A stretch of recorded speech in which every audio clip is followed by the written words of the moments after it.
So in this lesson, we're going to be taking a look at trigonometric graphs and in particular transform trigonometric graphs and trying to figure out how we can come up with an equation for that graph. We've spent a couple of lessons leading up to this taking a look at the actual graphing of trigonometric functions and in particular sine and cosine. So now we're going to be reversing the process to do that. So what are the steps you're going to go through? Now, the more familiar you become with this material, the more you're going to be able to deviate from the suggestions that I'm giving here. These are not rules, they are simply my suggestions for you to be able to do this as smoothly and sensibly as possible. So the place we want to start is, again, assuming that the parent function was sine or cosine, you have to decide what are you going to use, sine or cosine. If the parent function is provided, then you're going to use the same parent function as is indicated, or you're going to use the same function as is indicated by the parent function.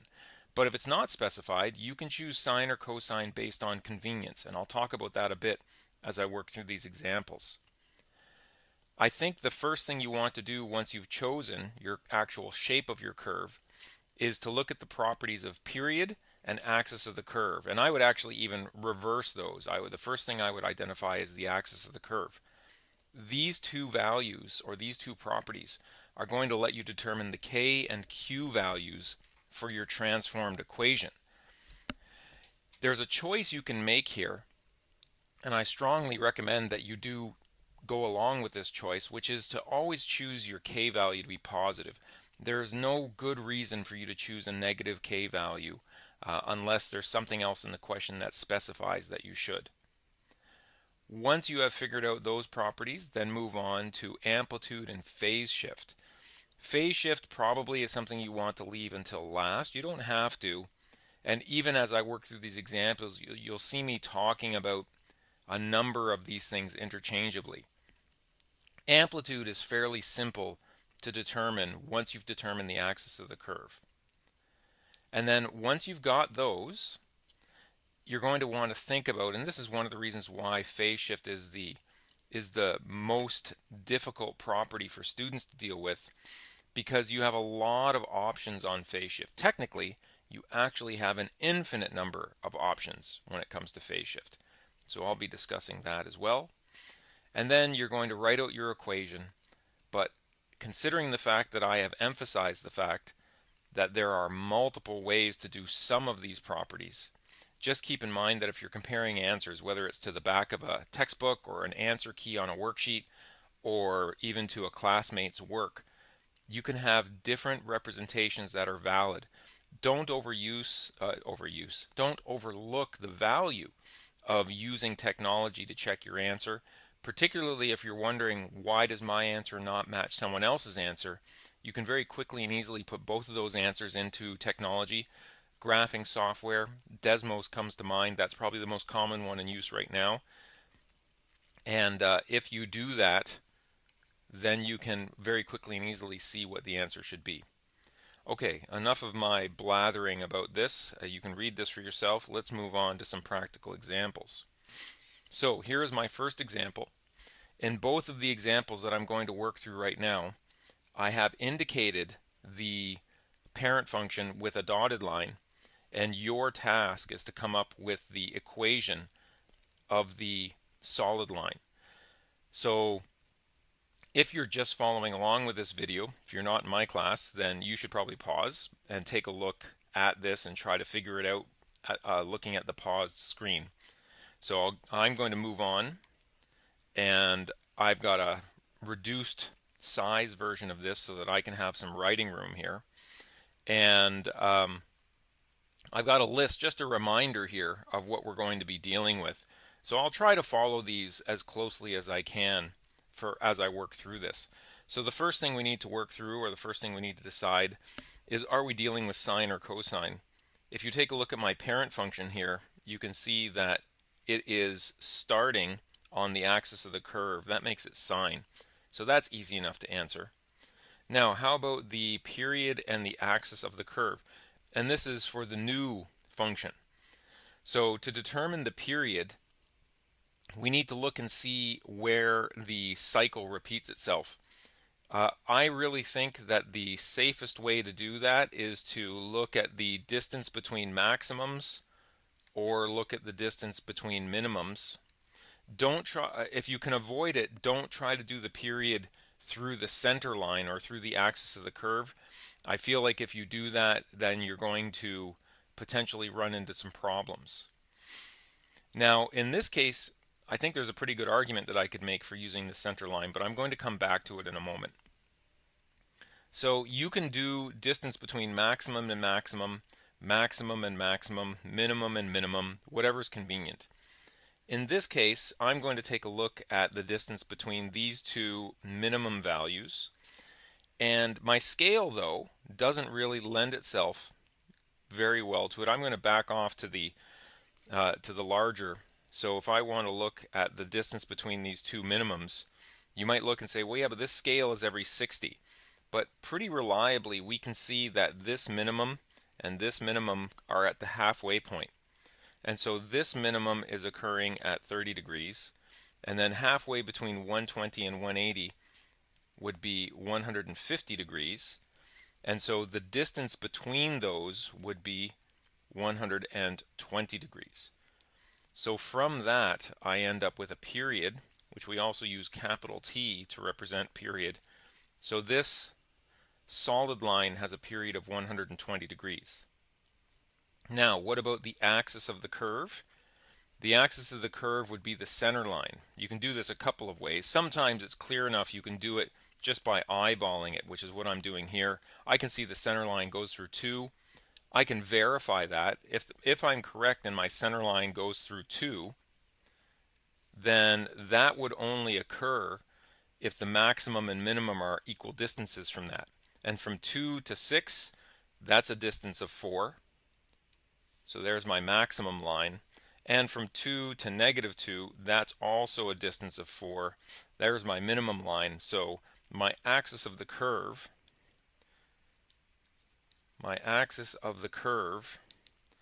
is the line y equals 2. Now, how do I use these things?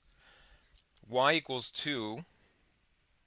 Actually, you know what? I'm just going to go over key features for now. We will make use of these as we're doing the equation. So let's just focus on key features of this solid line.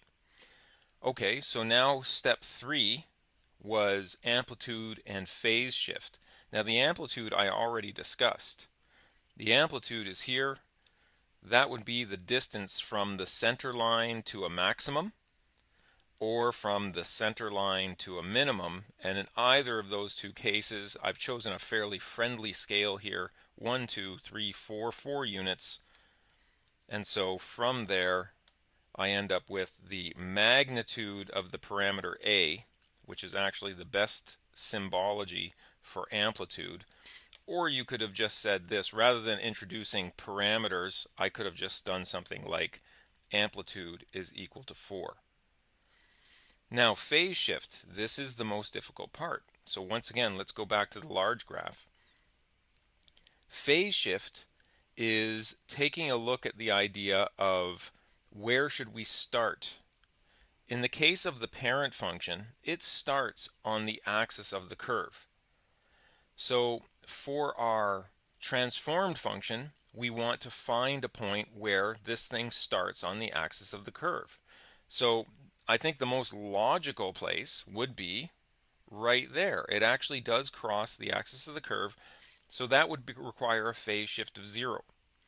But a little bit more subtle than this is normally the sine curve starts along the axis of the curve, but it goes up to the right from there. In our case, if we choose to do our phase shift at 0, we go down to the right. What's another place where we might start our graph? Well, here's another place. I'm going to use an open circle. Actually, you know what? Let's just use a different color. Another place I could choose to start my graph might be at this point where it crosses the axis of the curve. And then from there, it goes up to the right. So I can either have a very simple phase shift, but then I have to introduce this vertical reflection, or I can have a non-trivial phase shift, but then no reflection. And this is just a matter of personal choice. So I'm going to actually come up with both of those equations. So what we have for the first choice there for phase shift would have been a phase shift. So in this, I could have a phase shift of 0 degrees, but then I have to include a vertical reflection. Or I could have done a phase shift of 60 degrees, and it was positive 60 degrees, and this requires no reflection.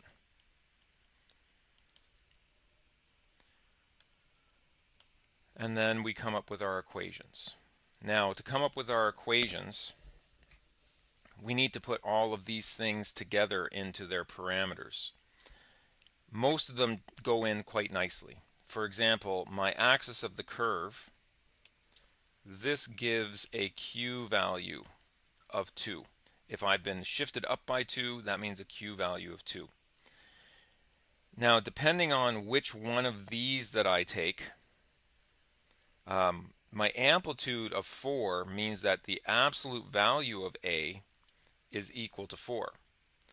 But in this case, with a vertical reflection, I have an A value of negative 4. Here, with no reflection, I have an A value of 4. With a phase shift of 0, this one would mean I have a P value of 0 degrees.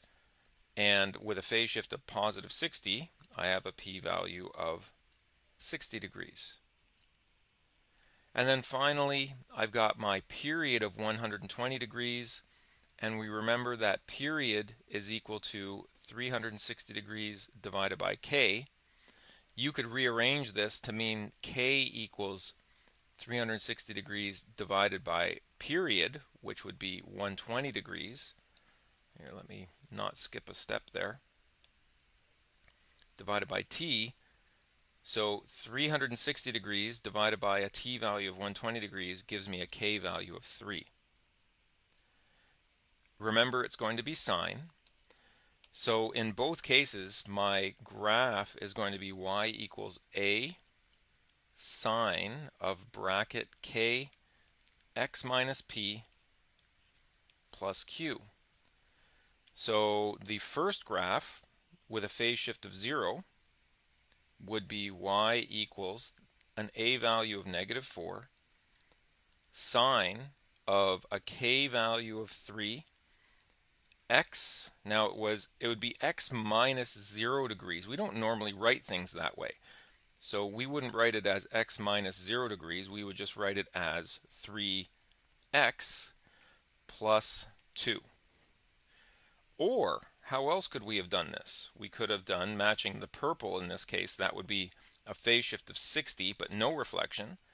So the A value in this case would be 4. It's still sine.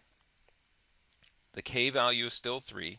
But now I have to write this as x minus 60 degrees, x minus P, plus 2. And this Q should also have been plus 2. You can see most of the things are the same. So the idea behind this, just to stress this one more time,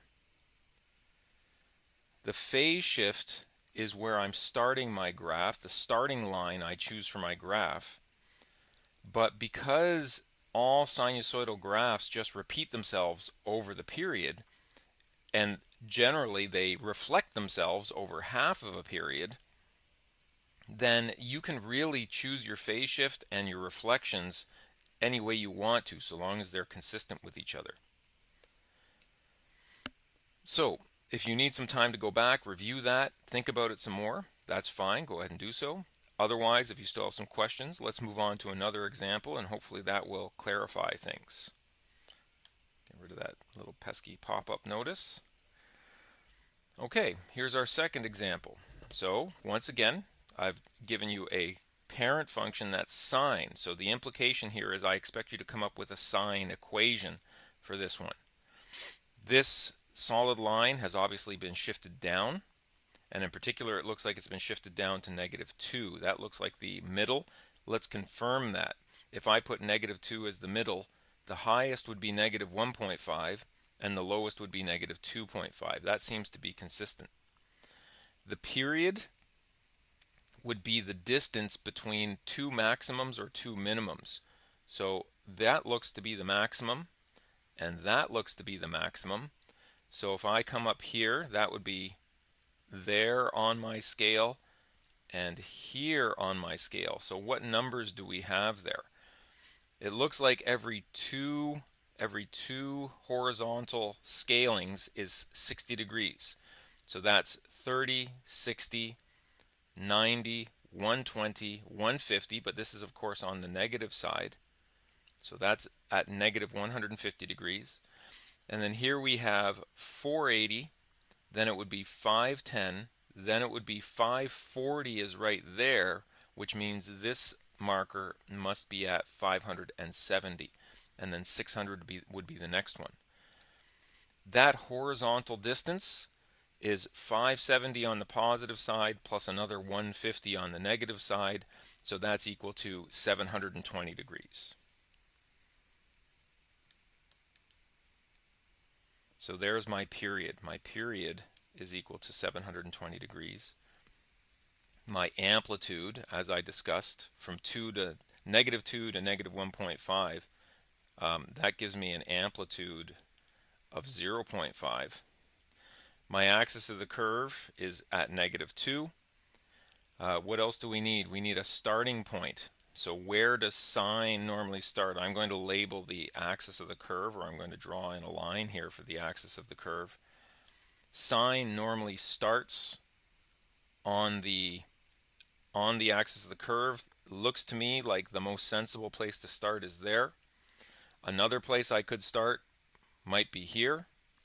You could even have started here. General rule of thumb is you want your phase shift. You definitely want your phase shift to be less than a period away from the y-axis. So we would not use that point. That is too far. If your phase shift is larger than the period, you've made a mistake. You have a better choice in where to start. But whether I choose point 1 here or point 2 here or even point 3, all of those are valid choices. So let's go ahead and write some of this stuff out. My first choice, which is not really a choice because the parent function is sine, so I'm going to assign this to be the sine function. The period, we already worked it out, and the reason why I did it off of the larger graph was because a little bit more difficult to see here. We did the distance between this maximum and this maximum and found 720 degrees. We put in an axis of the curve down the middle, and we found, so the period was 720 degrees. And maybe let's go straight to period equals 360 degrees over k, which means k equals 360 divided by the period, which in this case is going to be 360 degrees divided by 720 degrees, which still works out to a fairly friendly 1/2. What about the axis of the curve? The axis of the curve, that's going to be the equation y equals -2, which gives me a q value of -2. The amplitude is equal to 0.5. And my phase shift, and I think, if I remember correctly, I said we would do this one as location number 1, and let's consider this one. Let's make sure I'm doing this right. I'm not trusting this smaller diagram, so I'm just going to go back and I want to read. Let me just take a look underneath, make sure that does cross where I think it does. It does. So there's location 2. So location 1, occurs at 30 degrees. So this one is a phase shift of 30 degrees. Location 2, that's 360 plus 30. So location 2 is a phase shift of 390 degrees. Now 390 degrees is more than 360, but it's less than the period of the transformed function, so that's fine. So again, I'm going to write this the same way I did before. So let's call this option A. This would be a phase shift of 30 degrees. That's number 1 there. Or let's, you know what, I'm going to relabel that as A. And then we'll do this other one as B. So a phase shift of 30 degrees. Now, if I have a phase shift of 30 degrees, this one would be starting down to the right. But sine normally starts up to the right. So this would mean my A value has to be equal to negative 0.5, because there would have to be a vertical reflection to make it go down to the right. Over here at location B, which I'll label here, we said the phase shift there was 390 degrees.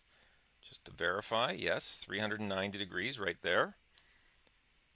And that has me going up to the right, which is no reflection. So in this case, I end up with an A value of positive 0.5.